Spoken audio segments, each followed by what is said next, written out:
नमस्कार मित्रों, आप सबका हमारे इस YouTube channel astro Phi Phi Tripathi में बहुत बहुत स्वागत है। दर्शकों, आज हम चर्चा करने वाले हैं घर में सुख शांति के लिए 17 उपाय, वास्तु टिप्स। सुख शांति के लिए ये 17 उपाय जो आपके जीवन को बदल देगा और आपको धन धान्य से भर देगा। दर्शकों, कई बार घर में पैसे और अन्य किस्म की सारी सुविधाएं होने के बावजूद भी क्लेश खत्म नहीं होता। इसके पीछे की वजह है वास्तु दोष। हालांकि वास्तु शास्त्र पर कुछ लोग यकीन करते हैं तो कुछ लोग नहीं करते हैं। आज हम आपको वास्तु दोष से जुड़ी ऐसी बातें बताते हैं जिनकी वजह से गृह क्लेश होता है। अगर इन सब का ख्याल रखा जाए तो कलह क्लेश से छुटकारा पाया जा सकता है। कुछ भी कलह हो, क्लेश हो आपके घर में, तो उससे छुटकारा पाया जा सकता है। इन बातों का खास तौर पर जरूर रखें ध्यान। तो दर्शकों, वीडियो में हम आगे बढ़े, आप हमारे चैनल पर नए हैं तो हमारे चैनल को सब्सक्राइब कर लीजिए, वीडियो को लाइक कर लीजिए, घंटी के निशान को टच कर लीजिए और ऑल दबा दीजिए ताकि जो भी वीडियो हम अपलोड करें आपको नोटिफिकेशन के रूप में प्राप्त हो जाए। दर्शकों, रसोई घर अगर दक्षिण पूर्व में और बेडरूम दक्षिण पश्चिम में, बच्चों का बेडरूम उत्तर पश्चिम में और शौचालय आदि दक्षिण में नहीं है तो यह घर में लड़ाई झगड़े का कारण बनता है। मतलब समझें, रसोई घर अगर दक्षिण पूर्व में नहीं है,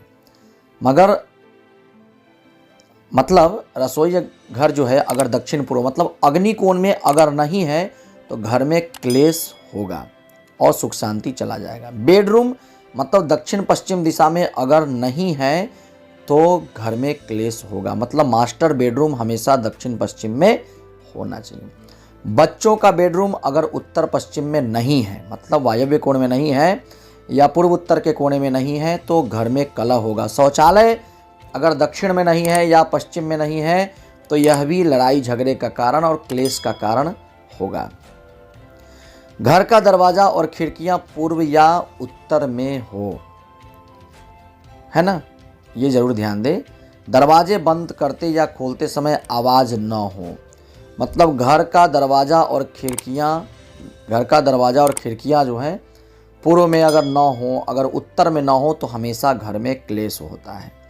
इसलिए प्रयास करें कि पूर्व दिशा में और उत्तर दिशा में तो खिड़की बनाएं ही बनाएं। दरवाजे बंद करते या खोलते समय आवाज़ नहीं होनी चाहिए। क्या नहीं होना चाहिए? तो दरवाजे बंद करते या खोलते समय कभी भी चाय चाय का या कर का आवाज़ नहीं होना चाहिए। अगर होता है तो उससे तेल डाल करके या किसी मिस्त्री से दिखवा करके उसको ठीक ज़रूर करवाएं, क्योंकि आवाज़ आना निगेटिव एनर्जी को बुलाना है और कलह और समृद्धि जाने का खतरा इससे बन जाता है। पूजा के लिए ईशान कोण हो या भगवान का मुख ईशान कोण में हो, ये जरूर ध्यान दें। पूजा के लिए हमेशा ईशान कोण में पूजा रूम होना चाहिए। उत्तर या पूर्व में तुलसी का पौधा जरूर लगाएं। उत्तर दिशा में, पूर्व दिशा में या उत्तर पूर्व ईशान में तुलसी का पौधा जो है वो जरूर लगाना चाहिए। पूर्वजों के फोटो पूजा घर में नहीं रखें। अगर रखे भी तो दक्षिण दीवार से सटा करके रखें, दक्षिण की दीवार पर ही लगाएं।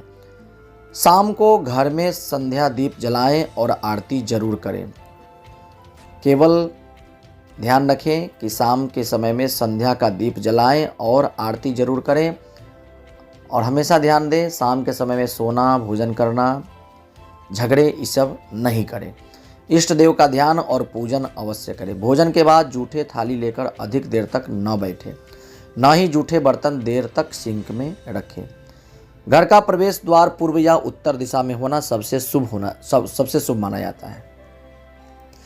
प्रवेश द्वार के समक्ष सीढ़ियां और रसोई नहीं होना चाहिए। मतलब आप अगर घुस रहे हैं और सामने बिल्कुल भी आपके सीढ़ी नहीं होना चाहिए और रसोई नहीं होना चाहिए। इससे क्या होता है कि घर में सुख शांति चली जाती है, घर में नाना प्रकार के रोग आ जाते हैं और तरह तरह की परेशानियां, एक्सीडेंटल केस आते हैं। प्रवेश द्वार के समक्ष सीढ़ियां और रसोई कभी भी नहीं होना चाहिए, इस बात का हमेशा ध्यान रखना चाहिए। प्रवेश द्वार भवन के ठीक बीचों बीच में नहीं होना चाहिए। भवन में 3 दरवाजे एक सीध में नहीं होना चाहिए। भवन में कांटेदार वृक्ष व पेड़ नहीं होना चाहिए। कांटेदार वृक्ष से अभिप्राय ये है कि आप गुलाब का पौधा लगा सकते हैं, कैक्टस इत्यादि का जो पौधा है वो नहीं लगा सकते हैं। कनेर का पौधा आप लगा सकते हैं, ध्यान दें आंकड़े का भी पौधा आप लगा सकते हैं। इसके अलावा जो भी दूध वाले पौधे उसको नहीं लगाना है। इनके स्थान पर सुगंधित एवं खूबसूरत पौधे फूल लगा सकते हैं। घर में युद्ध के चित्र कभी भी ना लगाएं, बंद घड़ी कभी भी ना रखें, टूटे हुए कांच कभी भी ना रखें।